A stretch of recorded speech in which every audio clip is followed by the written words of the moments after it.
Bom, estamos aqui então para mais um episódio do Pode Prosear, o podcast da Folha Uberaba. Mais uma vez pedir para a turma se inscrever no nosso canal. Agora tem promoção aí, né? Quem passar para os amigos aí, que a gente vai sortear convites para o baile do Cowboy, então vai ter mais promoção futuramente, mas a gente está reativando esse canal do YouTube, então a gente precisa do apoio de vocês aí. Hoje tem a honra de receber aqui o superintendente do bem-estar animal, Alberto Faria Pereira. Com o Alberto, hoje a gente vai conversar um pouquinho sobre o mutirão de castração, sobre o convênio com o hospital veterinário, e ele vai falar também o que é esse bem-estar animal, o que significa isso, o que faz isso, né? Porque muita gente não sabe nem para que serve essa pasta, bem-estar animal. É claro que a maioria das pessoas que gostam de animal e aquelas pessoas que são ligadas à causa sabem, né, mas o cidadão mesmo, muita gente tem curiosidade. Então eu queria que você falasse um pouco, principalmente das atribuições, né? Fica à vontade, o microfone é seu. E aí vou convidar o pessoal também, para além de se inscrever no nosso canal, também para acompanhar o site lá, o zebubet.com.br, que apoia o nosso podcast. E aí hoje tem jogo para apostar. Ontem teve gente que ganhou uma bolada aí apostando ontem num alvinegro, não vou falar qual que é não.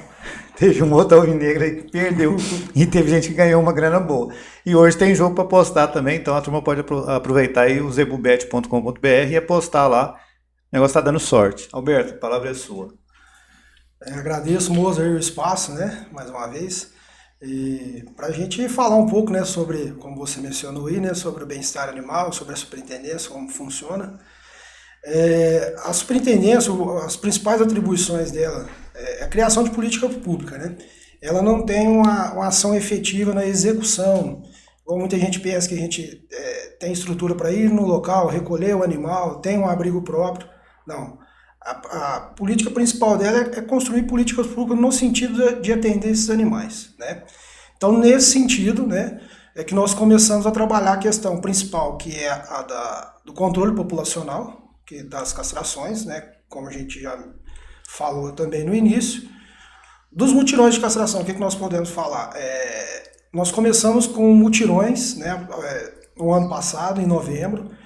São ações importantes os mutirões, porque eles atingem um volume, né, grande de animais, e a gente está trabalhando nesse modelo. Então teve em novembro o primeiro mutirão, nós tivemos em janeiro outro mutirão, e agora nós temos programado alguns mutirões até o fim do ano.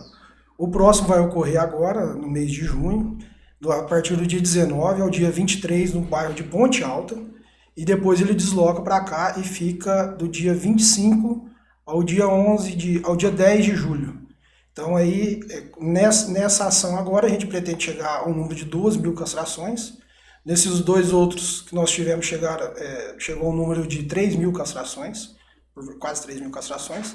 Então assim, essa é a política principal com a castração, castramóvel. Nós temos outras ações ainda sendo estudadas com os castramóveis, né, que isso já é um assunto de longa data, mas está sendo estruturado em uma possível parceria. E também nós temos as castrações eletivas, que são as que são feitas no hospital veterinário através do convênio. Ele é um número um pouco reduzido, mas é importante porque tem alguns animais que não conseguem participar do mutirão. Talvez alguns problemas de saúde, né, naquele momento, mas aí a gente consegue direcionar para o hospital. E outra política principal que nós temos aqui na construção dessa política, como nós estamos falando, é o hospital veterinário, que é o convênio, né, o contrato que nós firmamos, a parceria que nós firmamos com o hospital veterinário. Porque o que era a demanda a longo prazo, né, da superintendência? Era atender esses animais. Qual era a forma de fazer isso? Tinha-se a intenção de construir uma estrutura do próprio município. Tinha também a questão anterior de alguns profissionais que faziam alguns atendimentos pontuais, vamos dizer assim, só que não tinha um tratamento completo. Então nós pensamos nessa parceria. É um hospital de referência, um hospital grande. E a ideia também não era só ficar com o hospital, mas sim abranger as clínicas, né? Fazer aí uma parceria também com as clínicas. Mas nós demos o primeiro passo, que é com o hospital. E agora nós fizemos a renovação desse contrato, ele foi assinado em abril do ano passado. Nós finalizamos ele agora com bons resultados, nós chegamos aí a números expressivos, né? E foi um pontapé inicial, vamos dizer assim, a gente aprendeu muito está evoluindo, o próprio hospital também se adaptou para essa demanda, para esse atendimento, e a demanda é muito grande, é muito grande. Então ainda nós estamos limitados em algum atendimento. E a demanda que chega para a superintendência, às vezes também ela chega de corpo de bombeiros, ela chega em outros canais, vamos dizer assim, é muito grande. Infelizmente a gente não consegue atender tudo de uma vez, porque nós temos um número ali limitado. Né? Isso que eu ia te perguntar agora. Primeiro, como funciona? Por exemplo, eu tenho animais, né? Vamos supor, eu tenho três pets. Mas aí se eu quiser, por exemplo, utilizar esse convênio com o hospital veterinário, o que eu preciso fazer? Nós temos um canal de contato, que é o da superintendência, que é um WhatsApp. Pode passar aí, é o 33180218. Esse número, a gente prioriza somente mensagens. É mais fácil a dinâmica ali dele. O WhatsApp, hoje todo mundo está com o WhatsApp na mão. Até na troca de informações, né, com esse número. E tem o número também da própria Secretaria de Meio Ambiente. Então, assim, a pessoa vem, faz esse primeiro contato ali, né, falando a demanda dela. No início já tem uma mensagem automática falando o que ela precisa, né, para ter esse benefício. Ela tem que apresentar alguns documentos, tal, questão de renda e tudo mais. E a partir desse momento a gente faz a avaliação do caso. Prioridades são os casos animais de rua e animais em emergência, animais atropelados, animais com um caso um pouco mais grave. Então a prioridade é essa. A gente demanda isso para o hospital veterinário e o hospital veterinário retorna para nós. Vamos agendar, pode trazer, pode vir, e o fluxo é mais ou menos esse sentido. No caso da emergência, especificamente, por exemplo, eu vou passando, às vezes vejo um animal que foi atropelado, que sofreu uma agressão, né, que infelizmente os animais racionais, né, eu falo sempre que se os bichos tivessem religião, o homem era o diabo deles. Porque nunca vi, tem gente que não tem mínimo de sentimento, não tem o mínimo de sensibilidade. Atropela o animal ali, não presta e às vezes não é nem atropelamento, às vezes machuca mesmo e tal. Eu conversava com um veterinário outro dia, ele me contou coisas assim absurdas que ele já atendeu lá, de que ser humano fez com animais. Então, assim, aí no caso eu vi um animal desse e tal, eu posso, por exemplo, pegar esse animal, levar direto para o hospital e pedir depois entrar em contato, ou primeiro eu tenho que entrar em contato para depois levar no hospital, porque se for uma emergência? Primeiro primeiro contato é com a superintendência. Primeiro contato com a superintendência. A gente sabe que há esses casos mais graves que às vezes você não tem aquele tempo, né, de fazer aquilo. Mas aí também nós temos uma parceria com os bombeiros. Os bombeiros, eles têm, vamos dizer, um canal livre. A gente veio ajustando isso ao longo do tempo com os bombeiros. E hoje tem esse canal, pode ligar para os bombeiros. Nós temos um canal direto com o bombeiro e superintendência, ele vai entrar em contato com a superintendência. Podemos deslocar com o animal? Pode deslocar com o animal. Então, na hora que ele chega no hospital, ele já chega recebendo atendimento. É ajuste. Às vezes a gente sabe que pode demorar um pouquinho, não demora um pouco, mas o canal principal é esse. Se chegar direto no hospital veterinário e esse animal der entrada com a pessoa que levou como particular, nós não transferimos esse paciente para o município, entendeu? Então, por isso que tem que ter essa lógica, para depois você não ter um problema no final do atendimento. Porque às vezes acontece a pessoa levar direto, ela der entrada como particular e depois quer fazer essa transferência. Então, aí não consegue. Não consegue, porque são casos e casos, porque se for manter uma dinâmica dessa é complicado, né?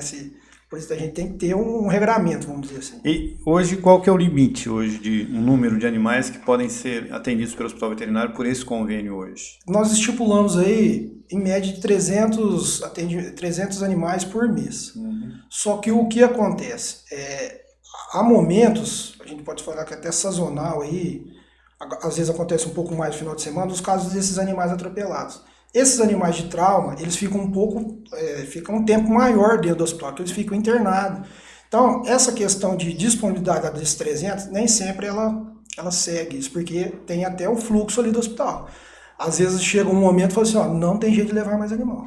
Tá cheio, a gente não consegue. Você falou, muita gente cobrava de Uberaba um hospital veterinário municipal. Né? A gente sabe que é uma estrutura que é complicada, a gente está vendo aí problemas com a saúde mesmo dos humanos, né? A gente está tendo muito problema aí, e a gente sabe que assim, recursos nem sempre são tão simples assim, né, para conseguir esses recursos e tal. Mas eu queria te fazer uma pergunta que é a seguinte: eu conversava com um veterinário, tem um veterinário que atende os meus gatos, eu tenho 3, 2 e um macho, 2 fêmeas e um macho. E ele falava da ideia dele, uma ideia dele de criar uma parceria com vocês também e juntar outros veterinários e fazerem alguns atendimentos um dia na semana em forma de parceria. Sim. Né?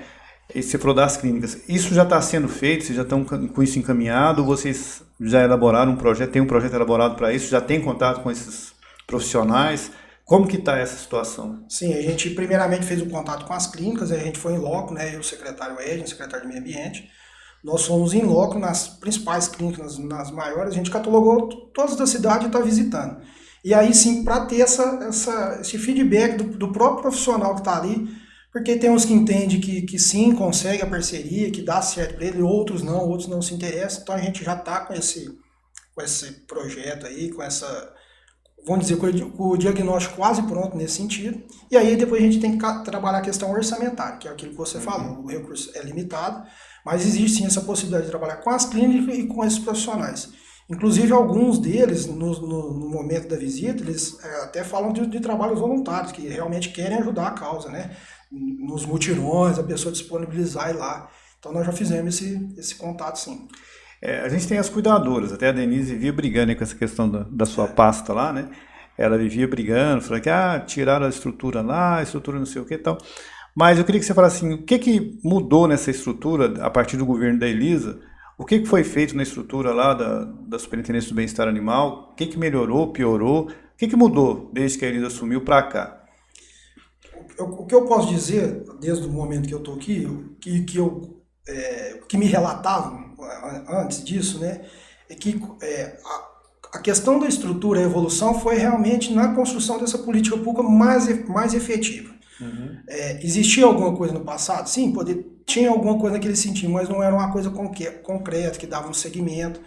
E no governo Elisa, como você mencionou, ela trouxe isso, ela trouxe essa vontade de que isso fosse uma prioridade e construísse uma política que se mantinha ao longo do tempo, né? Passando o governo, entrando no governo, saindo do governo, a tendência é se manter como, vamos dizer, uma questão de um SUS animais. Isso aí estrutura e mantém isso. Então a ideia é a gente fazer uma coisa efetiva. O animal ele ser atendido desde o início, principalmente esse de rua que a gente fala, os errantes, comunitários, das demandas das protetoras, dos vereadores.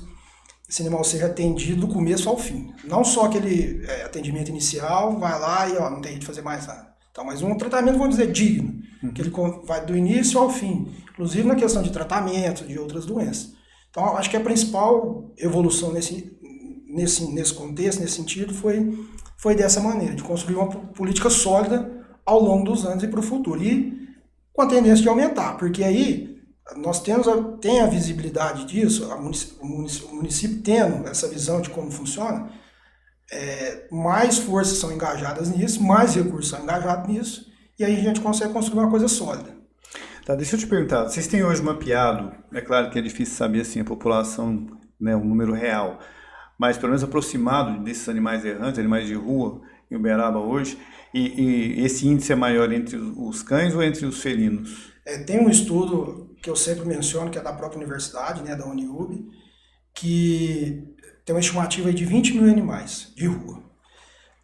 A zoonose, em parcerias com o meio ambiente, a Secretaria de Saúde, né, com o meio ambiente, iniciou um censo. Uhum. Mas por N questões ali, a gente não conseguiu finalizar, porque era os agentes de endemia, né? Então, assim, é um trabalho árduo, tem um formulário para preencher, então a gente não conseguiu. Não conseguiu, não. O que foi levantado se aproximava daquilo que a universidade tinha, que é de 20 mil animais. E a maioria é cão. A maioria é cães. Deixa eu te perguntar uma outra coisa. A gente vê os cuidadores aí, né? A maioria deles são cuidadores de cães. Uhum. Mas hoje a gente tem visto aí também que tem aparecido aí orfanatos que cuidam de gatos e tal. Uhum. E existe algum projeto, por exemplo, para essas parcerias com esses cuidadores, com essa turma, para, por exemplo, eles têm prioridade nas castrações? Como que funciona essa questão? Porque a Denise, se não me engano, tinha 800 animais lá. Uhum. Né? Tem gente aí que... eu tenho vizinha que tem 40 em casa. Na casa dela, minha vizinha tem 40, são acho que 20 gatos e 20 cachorros, ou 22 cachorros e 18 gatos. Então, assim, existe uma prioridade para eles, existe um atendimento diferenciado para eles, no caso, como você falou que seria um SUS. Como eles fazem esse trabalho voluntário e tal, e às vezes o recurso também, eles dependem muito de apoio, né? Existe uma diferenciação, por exemplo, essa campanha de castração, ela eles entram no mesmo padrão, tem que entrar na mesma fila que os outros, ou existe um trabalho feito direcionado para aquela turma? Não, nós fazemos um trabalho direcionado para eles. Desde o início, desde o primeiro mutirão, foi nesse sentido. Com os cães é mais fácil você trabalhar, porque os cães são mais fáceis de você levar, de transportar. Então, assim, no primeiro, no segundo mutirão, muitos dos protetores que fizeram essa demanda, eles foram atendidos, né? Vamos dizer assim, com a prioridade. Inclusive de encaixe de dias, essas coisas. A gente fala isso por quê? Porque, como você falou, ele está disponibilizando levar aquele animal, ele está disponibilizando cuidar daquele animal. Então a gente faz assim.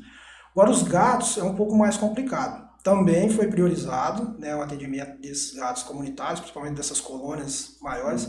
Algumas pessoas conseguem, porque aí você tem que capturar o gato, né, é mais difícil você capturar ele, mas conseguiu. No mutirão passado, se eu não me engano, eu preciso confirmar, teve uma protetora, um conjunto lá que levaram, não sei, foram quase 20 gatos de uma da colônia delas. Então, assim, tem sim essa situação. E não só na castração, mas no atendimento. A gente sabe que essas pessoas também precisam do atendimento desse animal. Às vezes é um tratamento, às vezes é um exame, e também a gente direciona da mesma forma. Vamos falar agora da parte ruim do seu trabalho, que eu sei também que vocês atendem denúncias de maus tratos e tal. Isso diminuiu de uns tempos para cá, com essas campanhas de conscientização? Isso não diminuiu, isso continua do mesmo jeito? E quais são os animais que são mais vitimados por essas questões, ou que mais aparecem nas denúncias, né? Porque tem alguns que nem aparecem em denúncias. Nós notamos, inclusive nós conversamos isso ontem, a gente notou diminuiu sim as questões, a demanda de maus tratos. A maioria dos casos também são cães envolvidos, gato é muito pouco, porque até pela característica do animal, né? Ele é um pouco mais livre, ele anda mais, o cão não, ele fica preso naquele local. Se a pessoa abandonar ele na casa fechada, ele vai ficar na casa fechada até morrer. Então assim, diminuiu, mas é um trabalho intenso ainda. Tem um grupo, né, que faz um trabalho, a própria vereadora Denise também recebe essas demandas, ela vai direto a ver, às vezes, a vereadora Alessandra também, então eles montaram um grupo aí que eles vão atender em parceria com a guarda, em parceria com a superintendência, e isso é semanal. Diário tem essas demandas e semanalmente o pessoal vai no local, né, visita, vê se procede ou não. Tem uma outra questão também que a maioria delas não procede, né? A gente tem um número grande, mas a maioria não procede. Aquela que procede tem um amparo, né, da Polícia Civil, da Polícia Militar, e muitas das demandas também vêm direto do Ministério Público. Então, assim, a gente é bem envolvido nisso, e o doutor Renato, ele é bem consciente nessa questão. A Polícia Civil se envolveu muito, desde então, na questão da investigação em si. Então, assim, toda demanda que chega via Ministério Público, via polícia, ela vai até o final. Nós temos vários processos aí de acompanhamento desse animal, para onde que ele vai, às vezes até tira do tutor. Então, assim, é um trabalho que está sendo bem intensificado aí. Essa questão, a gente falou muito de cães e gatos, mas a gente também vê muitas denúncias, até parece muito para a gente na Folha Uberaba, muitas publicações, às vezes, da Polícia do Meio Ambiente, apreensão de pássaros, também de aves, né, e tal. Também vocês, essa questão também, vocês acompanham essas apreensões e tal? Porque, por exemplo, essa semana agora, passada ou retrasada, não sei, apreenderam um papagaio, parece. E a mulher falou, gente, ele vive comigo acho que há 19 anos, e 20 anos, então assim, ele não vai acostumar mais. Ele já é uma ave doméstica, né? Não tem mais jeito. Como é o procedimento num caso desse? O que é feito numa situação dessa específica, por exemplo? Nesse caso, o papel da superintendência é mais de acompanhamento mesmo, como você disse, porque nesse caso tem as outras forças envolvidas, principalmente a Polícia Ambiental, né, que vem, na maioria também, às vezes, através da demanda do Ministério Público. Então a gente faz o acompanhamento até ver a solução que vai ser para esse animal, para onde que ele vai ser destinado, se ele vai voltar para aquele tutor dele para ser responsável ali. Então a gente faz esse acompanhamento.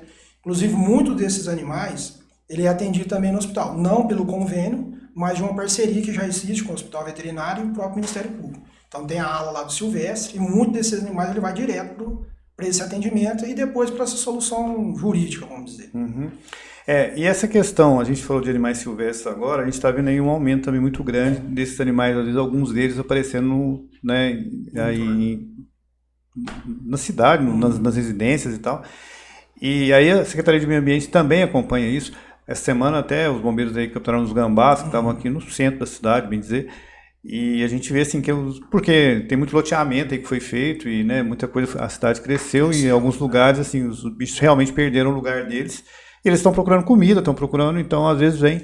Isso também é acompanhado lá pela secretaria, como é que é feito isso? A secretaria acompanha porque as demandas chegam também direto lá. Então assim, a gente acompanha nessa linha também, junto com a Polícia Ambiental. O que a Polícia Ambiental necessita da Superintendência ou da Secretaria de Meio Ambiente, elas nos solicitam, a gente acompanha. Principalmente essa questão do atendimento, que isso aí já é bem resolvido, já é bem tranquilo, mas a gente faz sim o acompanhamento. Essa questão da secretaria, da superintendência, eu queria que você falasse um pouquinho mais sobre os projetos que foram apresentados até hoje, que já estão sendo colocados, como a gente viu aí, que, como você falou, né, a questão é políticas públicas e tal. O que foi apresentado até agora, se tem projetos apresentados, eu sei que a gente tem vereadores da causa aí, né, e tal. Se levaram projetos para vocês, e que projetos são esses e quais deles estão sendo colocados em prática ou serão colocados em prática, se tem alguma coisa prevista? Queria que você falasse um pouco desse. Os projetos são vários, mas os dois principais são esses, que já estão efetivos, que é da castração, que isso é uma demanda também da população, de maioria dos vereadores. Então a gente está construindo esse projeto dessa castração contínua, né? Essa castração contínua através dos mutirões principalmente, e de outras estruturas aí que a gente vai associar também, que são projetos paralelos. Tem o do próprio hospital veterinário, que é uma crescente, que foi um start e a gente vai conseguir evoluir. E nós temos uma questão também da parte de educação ambiental, que a gente começou a focar agora também, esse ano mais efetivamente, parceria com as escolas, até dentro do mutirão a gente trabalhar essa parte de educação ambiental, que isso está crescendo também, é uma parceria com a Secretaria de Educação, com a própria Uniub, né, com os alunos, então a gente já está construindo essa questão de educação ambiental. E nós temos uma outra questão também que é muito falada no município, que é a questão dos grandes animais. A gente está estudando isso, ontem teve uma reunião, até a Candinha participou com a gente lá, né, fez uma matéria agora, e nós unimos as secretarias, SDS, Secretaria de Meio Ambiente, a Secretaria de Saúde, para o que nós vamos fazer com essa situação. Então, nós estamos estruturando e a ideia é que, inicialmente, a gente faça o cadastro desses animais, faça a identificação desses animais através da microchipagem. E, em loco, fazer a microchipagem, fazer o levantamento, para a gente começar a detalhar esses animais. Porque esses animais, às vezes, é resgatado, ele volta, ele tem reincidência, a gente não consegue comprovar efetivamente de quem é aquele animal, quem que é o responsável. Então, o primeiro passo seria a microchipagem e a avaliação desse animal. E depois uma destinação correta. Hoje o município ele não tem uma área específica para esse animal, né? Porque muitos desses animais ele não tem a condição de voltar para o ambiente. E na cidade a gente sabe que não é um ambiente adequado. Nós temos a questão dos carroceiros e temos a questão dos animais de particulares que ficam soltos na rua, que a pessoa não tem condição de cuidar. Então a ideia é construir também algo que, posso dizer assim, a terceirização desse serviço. Não uma estrutura própria, mas terceirizar o trabalho. Como já foi feito em outros locais, a gente tem experiência no estado de São Paulo, contratação de empresa para captura, tratamento e destinação desse animal. Então esse é um outro projeto que está em discussão, que está evoluindo e que a gente crê que consegue implantar ainda.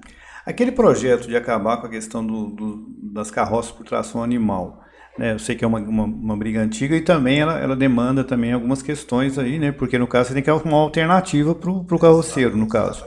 Né? Mas isso está andando, como é que está isso? Porque a gente vê cidades que conseguiram, né, acabar com isso, criando aquelas bicicletas, tem umas formas aí de serem feitas, né? E aqui a gente ainda vê, e também vê, aí eu queria te perguntar agora uma outra, dentro dessa questão. Se eu estou passando ali, vi um carroceiro de repente chicoteando um cavalo e tal, eu posso ligar lá para vocês? Ligo direto para a polícia? Posso ligar para vocês? Como?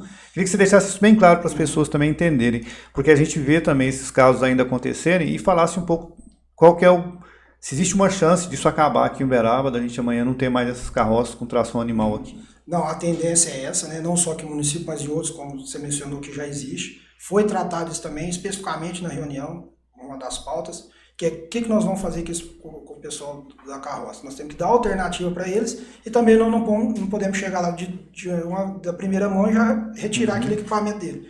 Então a ideia é se estruturar, por isso a gente faz o cadastro, vai em loco, vê a realidade daquela pessoa, vê se realmente ela com aquela carroça é o ganha-pão dele mesmo ou não é.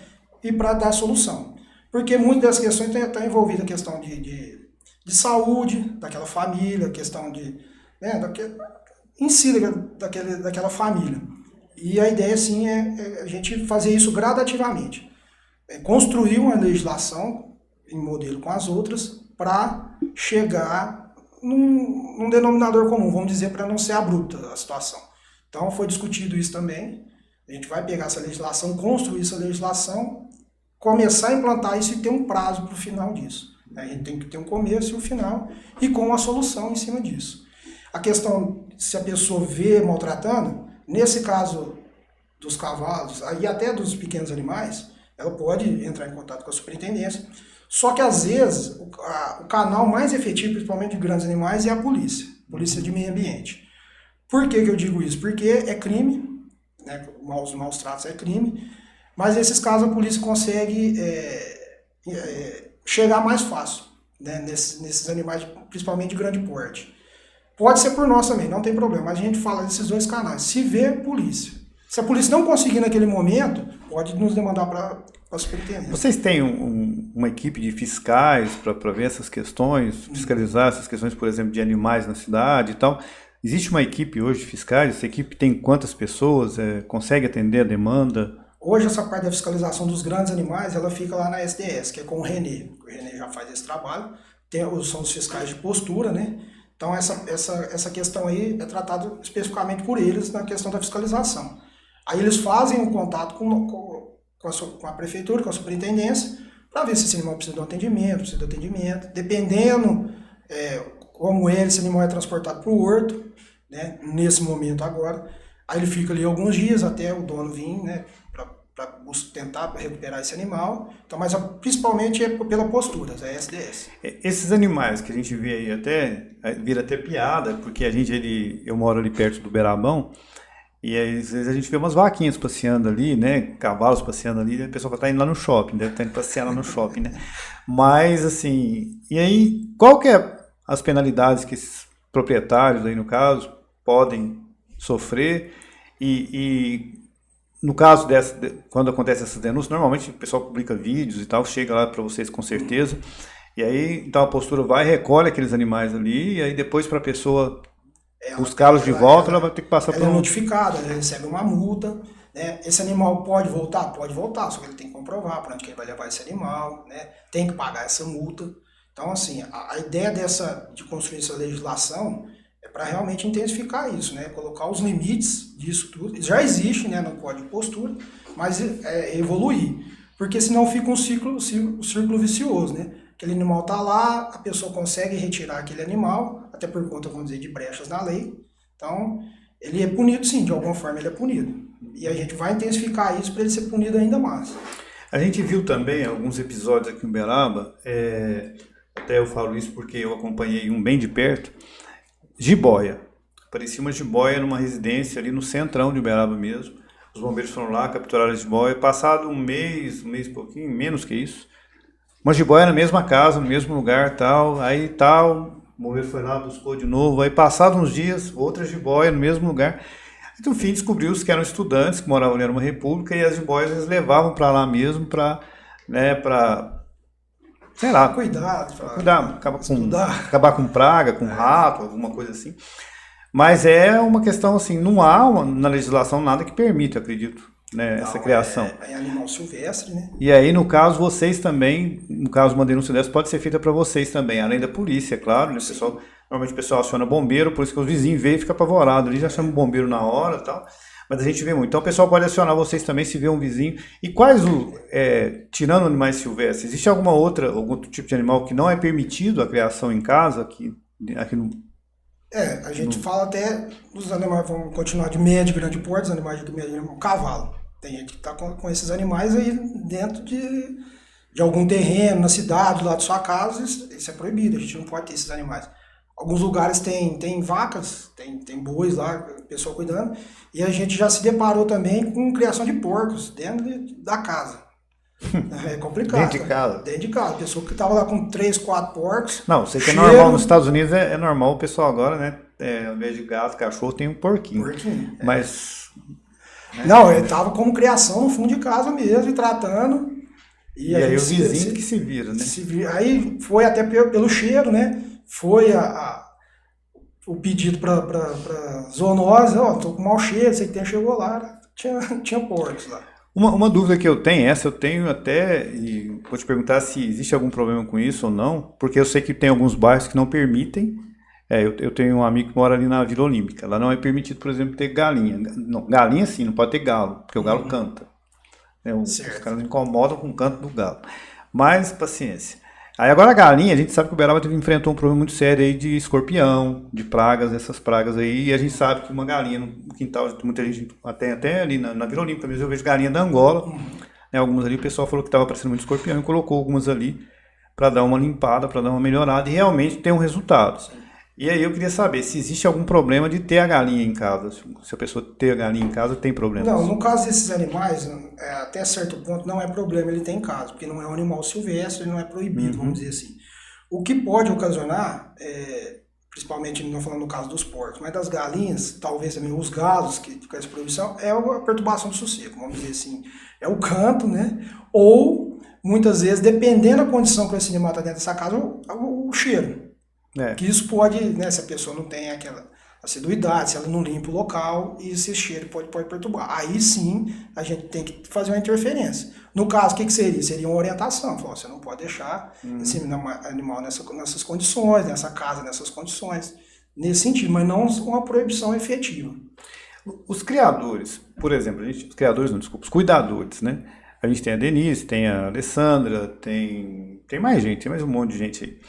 Que tem espaço lá, tem as chácaras, né, e tal. Mas tem aqueles também que são cuidadores, às vezes tem em casa mesmo, né. O cara tem ali, como eu falei, minha vizinha tem, ela é cuidadora, ela é bem conhecida na cidade, e ela cuida muito bem, ela tem todo um trabalho lá, tal, tem pessoas que ajudam.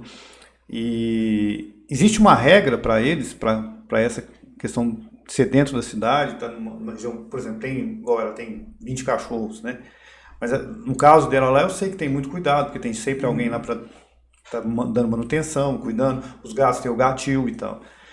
Existe alguma exigência, se você tiver uma denúncia dessa, vocês vão lá e tal, o que a pessoa vai ter que adequar, como é que é essa adequação, o que ela tem que fazer para poder manter isso? Não tem uma regra específica quanto à quantidade.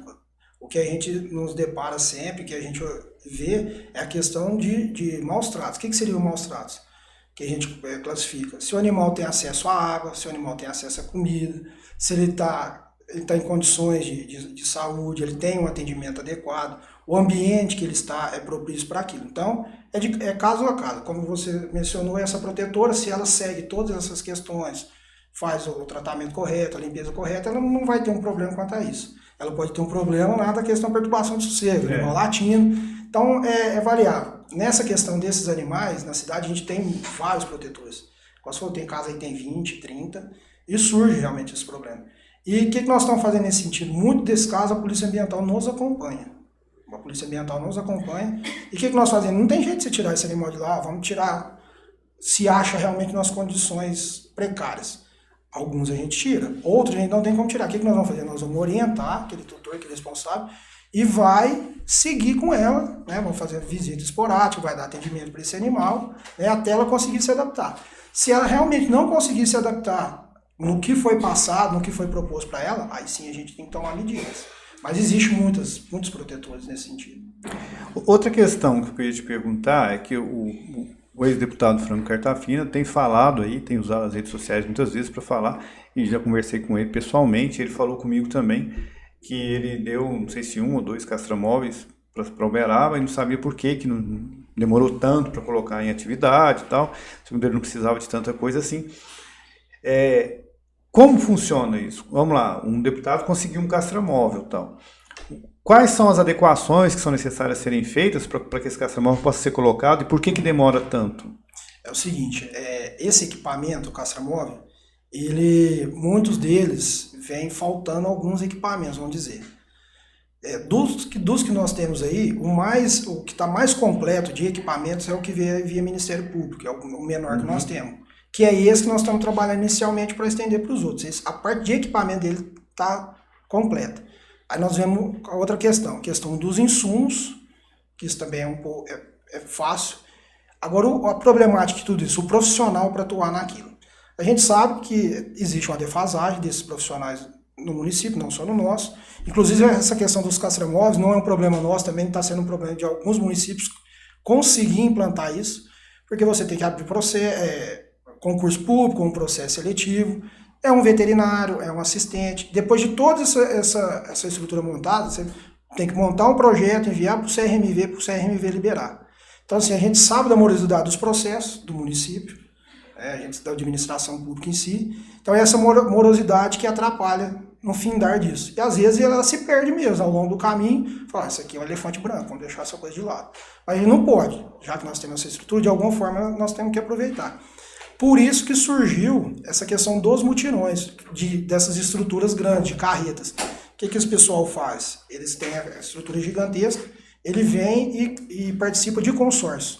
Igual o que nós trabalhamos, é do consórcio da Convale, é um contrato que eles têm. Então essa empresa vem, ela presta o serviço, a gente faz o pagamento e eles vão embora. É muito mais fácil, né? Você não tem aquele problema ali de contratar o pessoal, de pôr estrutura.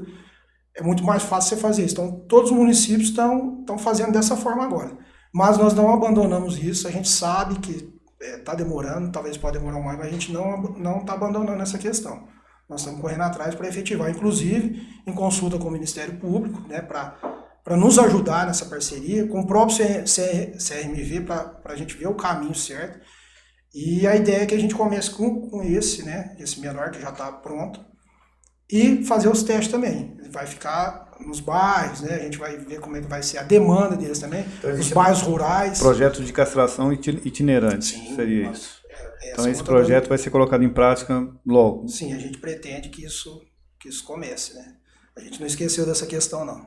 Tá, então isso está sendo trabalhado. É porque eu vejo sempre falando, é uma questão que sempre ela volta, e tal. E até hoje não fizeram nada com ele, não sei o que e tal. Então, assim, essa é uma questão que me... Eu queria te fazer uma pergunta agora, mas, assim, é claro que não é você que atende, né? Você é o superintendente e tal, mas chega para você as denúncias de maus tratos e tal.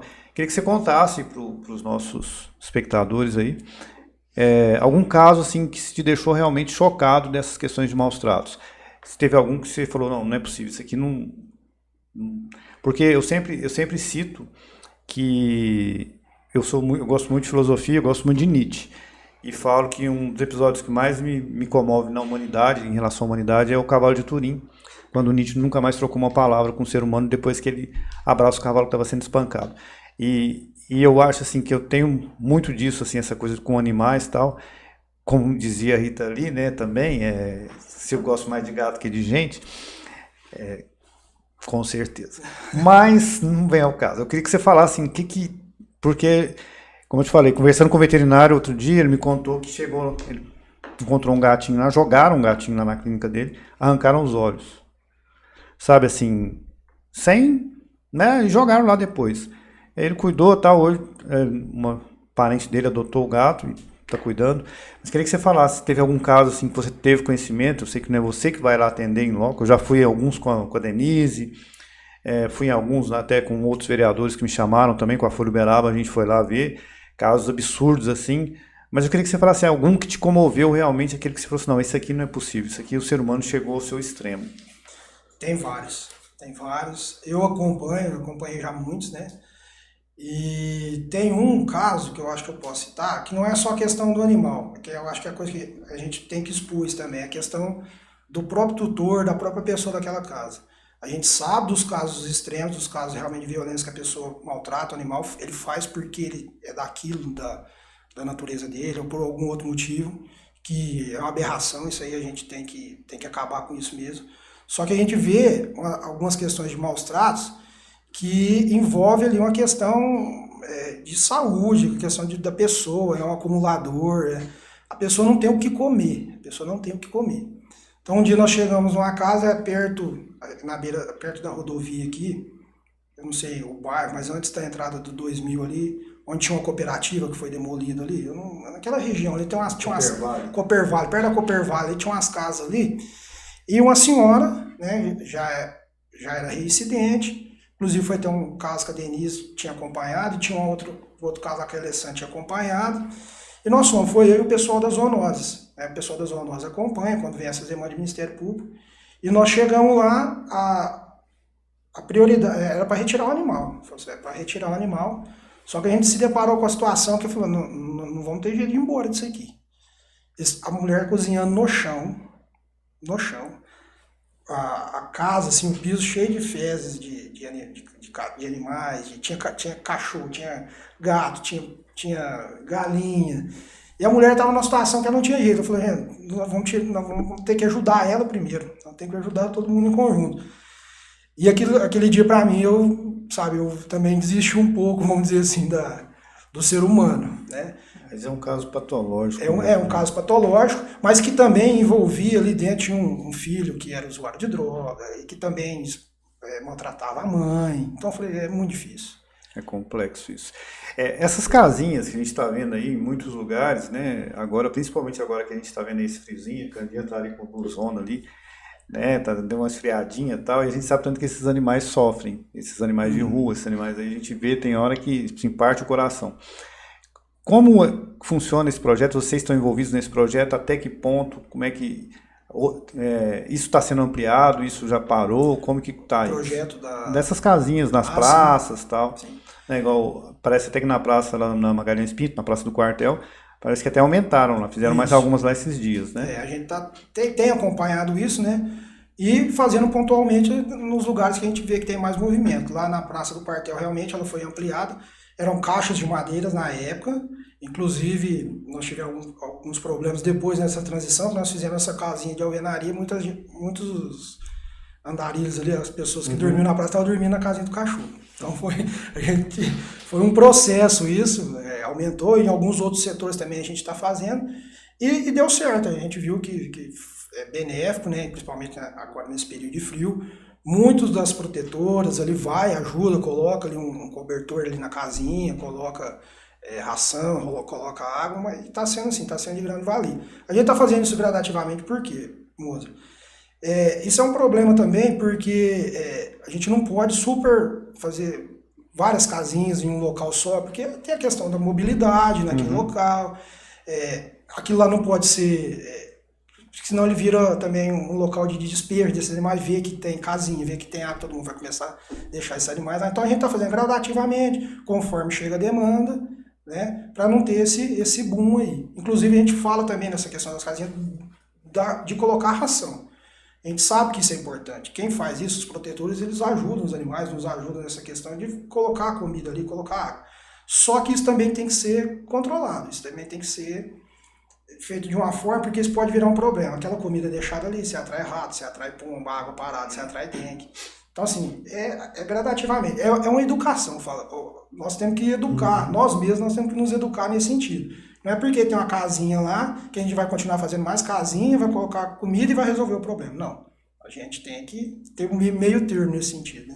A gente falou de castração, a gente tem aí essa questão do mutirão de castração e tal, e agora a gente está vendo, até a Câmara Municipal também está fazendo, a campanha do agasalho pet. Sim. E vocês, qual que são os projetos para essa questão específica aí desses pets, desses animais de rua, né? Para esse inverno, para esse período aí, a gente sabe que também sofrem muito. Você falou da praça, lá tem até um andarilho lá que ele tem alguns cães, e perguntaram para ele, né, que agora está entrando frio, por que ele não vai pro albergue, né?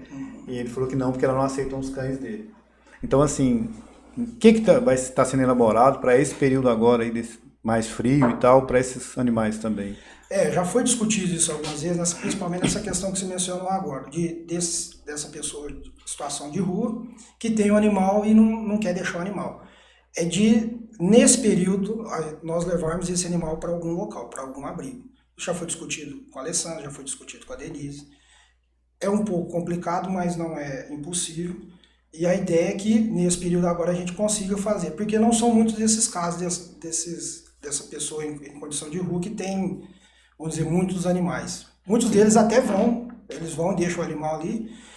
Tem a questão aí das campanhas, né, de cobertores, essas coisas. E o que a gente vai tentar intensificar, nós vamos intensificar nesse período do atendimento. Nós sabemos que muitos desses animais já estão debilitados e nesse período eles ficam ainda mais. Então a gente vai dar um reforço, principalmente no atendimento.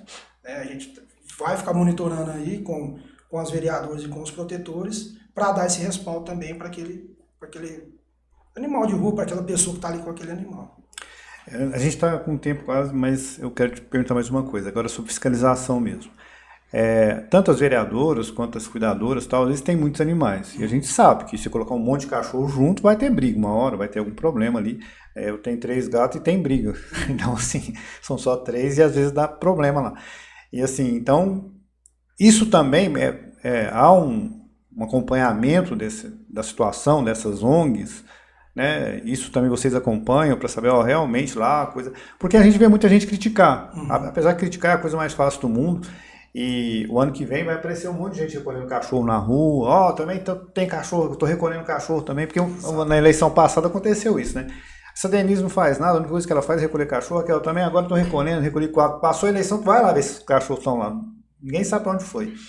Então, assim, mas existe uma fiscalização nessas ONGs para ver se a condição realmente está sendo cumprida, para manter aquilo ali funcionando e tal. Vocês também fazem um acompanhamento disso? Existe essa fiscalização por parte nossa, inclusive até nós temos um conselho, né, municipal de defesa dos animais, proteção dos animais, que dentro desse conselho a gente discute isso, né, dessa situação.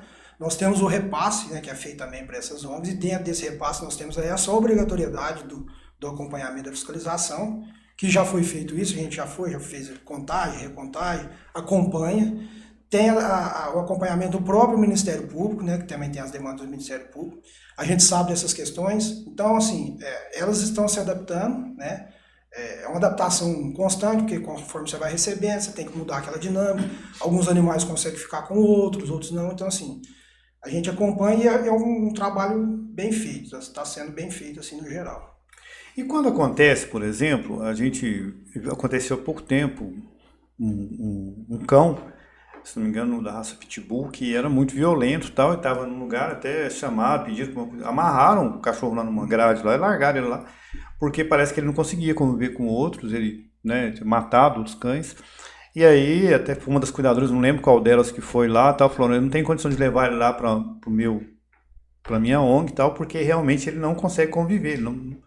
O que é feito num caso desse? Que ponto se chega numa situação dessa? É bom você ter comentado, mas esse é um outro problema nosso, né?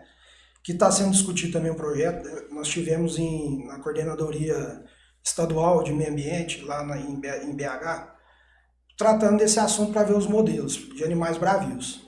E também a gente vai construir uma política nesse sentido. Mas nesse momento que ainda nós estamos dessa forma, é pontual. A gente vai estudando cada caso. Muitos desses animais, principalmente o pitbull, que são denominados como bravios, a gente tem que fazer uma análise dele, porque também tem a questão, se pode ter alguma questão de zoonose envolvida nisso. Não é porque é um pitbull que ele é a característica dele, não, ele é todo bravo. Nós temos outros animais bravios também. Então, cada caso é estudado. Se a gente vê que não tem aquela questão de que ele pode ter alguma zoonose, que ele pode ter raiva, que isso pode ser direcionado para a zoonose, para ele ficar naquele período de quarentena, aí a gente busca as outras soluções, que são os protetores. O município não tem uma estrutura para isso, para manter esses animais. Alguns abrigos também não tem por causa da característica daquele animal naquele momento, que ele não consegue conviver com o outro, então a gente procura. Na maioria das vezes a gente consegue. Demora, às vezes demora. Causa uma comoção, a gente sabe que causa uma comoção. Às vezes o bombeiro pega e fica alguns dias ali com o bombeiro até a gente conseguir uma destinação. Muitos desses animais, acharam o dono. Inclusive esse último que você mencionou, ele tinha um dono. Não sei se foi um animal muito bem tratado, estava com a coleira e foi amarrado. Ele foi dado a destinação para ele. Então é pontual. Conforme vai chegando os casos, nós vamos analisando. Muitos desses animais já foram para zoonoses no passado. Alguns deles estão lá ainda, né, que também a gente não consegue fazer. E a ideia é trabalhar com esses animais o quê? Você domesticar esse animal. É porque eu acompanho muitos programas sobre animais, lá nos Estados Unidos, inclusive tem um pessoal que recolhe, né, e tal, e aí eles fazem alguns testes desses animais, no caso, e aí, depois de alguns testes, assim, quando vê que aquele animal realmente não consegue socializar, eles disseram, infelizmente, esse animal não tem condição de convivência, tal, vai precisar chegar ao sacrifício. Aqui também acontece assim? Até então não aconteceu, mas eu posso citar um caso, que é um caso que está sendo estudado e que a gente tem muito cuidado para falar sobre isso, para não criar uma polêmica, como você disse. Nós temos um animal chamado Lázaro, ele não é um pitbull, ele é uma raça, não é raça definida, Ele é um cachorro extremamente bravio, extremamente. Faz mais de 3 anos que ele está lá na zoonose. Eu acho que eu sei Ele já atacou 2 funcionários, ele atacou eu sei um qual funcionário que é. Rubim que quase matou ele se ele ficasse ali. Se você chega na frente da onde ele está e olha para ele, ele já começa a latir. Já tive lá. E isso já foi estudado, já foi discutido no conselho, já foi discutido com os veterinários, já foi discutido no Ministério Público, já foi discutido com o hospital. O que nós vamos fazer com esse animal? Aí, a ideia é que ele seja o primeiro desse projeto de domesticar. Nós estamos tentando, a ideia é ter uma pessoa que faça o adestramento desse animal e ver se ele chega na condição de socializar novamente. Se não, nós vamos partir para... Mas aí se acontecer, se não conseguir voltar, nós vamos fizemos uma consulta no CNV, né, para ter essa noção de que fazer.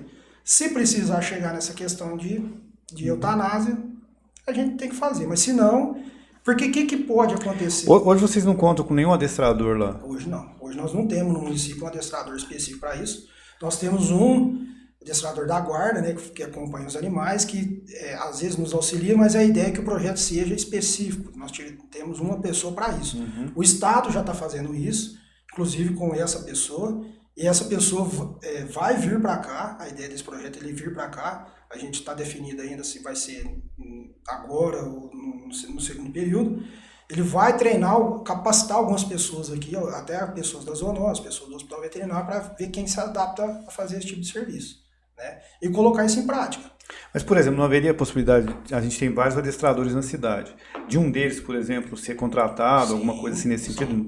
Há um projeto nesse sentido de contratar adestradores? Já foi estudado. Já experientes, tal, que podem de repente assumir essa situação. Exatamente, já foi estudada essa situação também.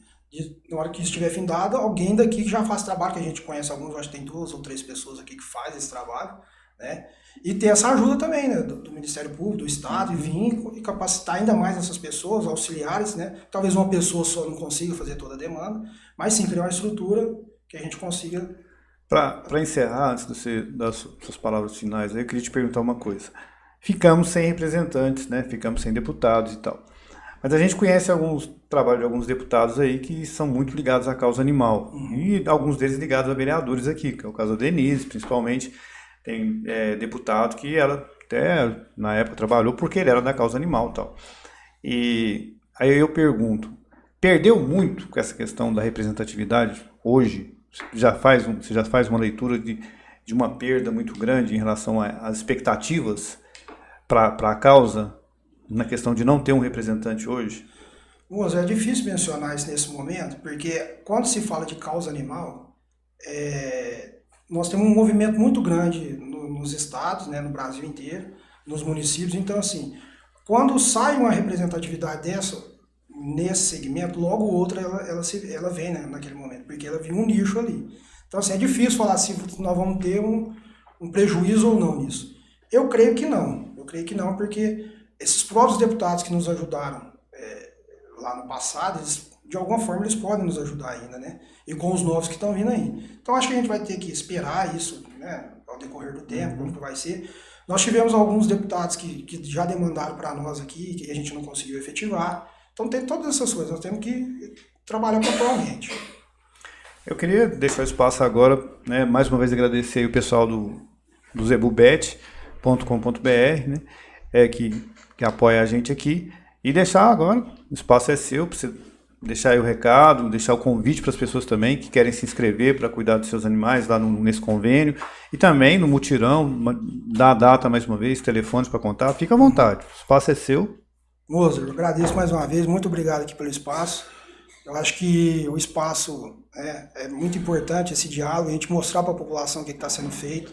Nós sabemos do quão grande é o nosso problema aqui, o que está sendo desenvolvido. E sempre que eu venho a público para falar, eu agradeço, né, os vereadores da causa que nos ajudam, principalmente os protetores. Às vezes muitos deles a gente se inflama, né, e entra numa discussão, mas eu sou muito aberto a diálogo, eu sempre falei isso, e tento conversar com todo mundo para a gente chegar, porque a gente tem que unir as forças nesse sentido. Se cada um ficar puxando a corda para um lado, nós não vamos chegar em lugar nenhum. Então, eu acho que está caminhando para isso. A gente tem esses problemas pontuais, como eu falei, mas eu agradeço a todos, vereadores, protetores, que nos ajudam. Muitas das vezes não são eles que me pedem ajuda, que nos pedem ajuda, é eu que peço ajuda para eles. Eles mais nos ajudam do que a gente faz por eles. Então é isso, eu quero agradecer a todos, né? E sobre o mutirão, nós vamos ter agora, nesse mês agora, do dia 19 ao dia 23, lá no bairro de Ponte Alta, é a primeira vez que a gente vai fazer, né, nos bairros rurais, a ideia é estender isso também nos outros. E mais uma vez, as pessoas se inscrevem com antecedência ou na hora? Chegar lá na hora? Nesse mutirão agora em específico, nós disponibilizamos um link no site da prefeitura, então está sendo exclusivamente pelo link, a pessoa pode fazer por lá. Aí aquela questão dos protetores que você mencionou, a gente trata isso em paralelo, né, dentro dessa listagem. E após o dia 25 ao dia 10 de julho, o Castramóvel ele vai estar aqui, né, vai ser lá no Beija-Flor 2, naquela estrutura da Funel, e a gente pretende chegar até 2.000 castrações nesse período. E é a mesma forma, inscrição pelo link também? Pelo link. Da mesma forma, a pessoa não precisa madrugar e ir para lá, não, ela vai fazer inscrição. Isso é até bom você mencionar, no primeiro mutirão a gente teve alguns problemas quanto a isso, senha, chegada, agendamento, no segundo também, mas aí agora nós conseguimos chegar num trabalho que a pessoa não fica esperando muito tempo, que ela não vai lá, ela já vai lá com o horário marcado, com o dia marcado, né, para não ter aquele fluxo de gente. Então, fazendo pelo link, né, entra lá no link, tem o QR Code também, a pessoa pode fazer pelo celular, e aí esse mutirão agora ele vai ficar melhor ainda. Tomara, os bichinhos merecem. Gente, brigadão aí mais uma vez, pedir mais uma vez, se inscreva no canal e a gente vai continuar prosseando aqui sempre, cada vez com um assunto diferente. Quando tiver mais assunto da causa animal também, que a gente puder ter ajuda lá do pessoal do bem-estar animal, a gente vai te chamar de volta aqui, pode ter certeza, né? E agradecer mais uma vez, pedir para vocês se inscreverem no canal e comentar lá, deixe seu comentário, depois direciona qual que é o telefone. É o 3318-0218. 3318-0218, entra em contato lá, fala com a turma lá, põe suas dúvidas que ficaram aqui, que a gente esqueceu de falar aqui, né? Pode entrar em contato lá e, de repente, esclarecer algumas coisas. Obrigado e até mais.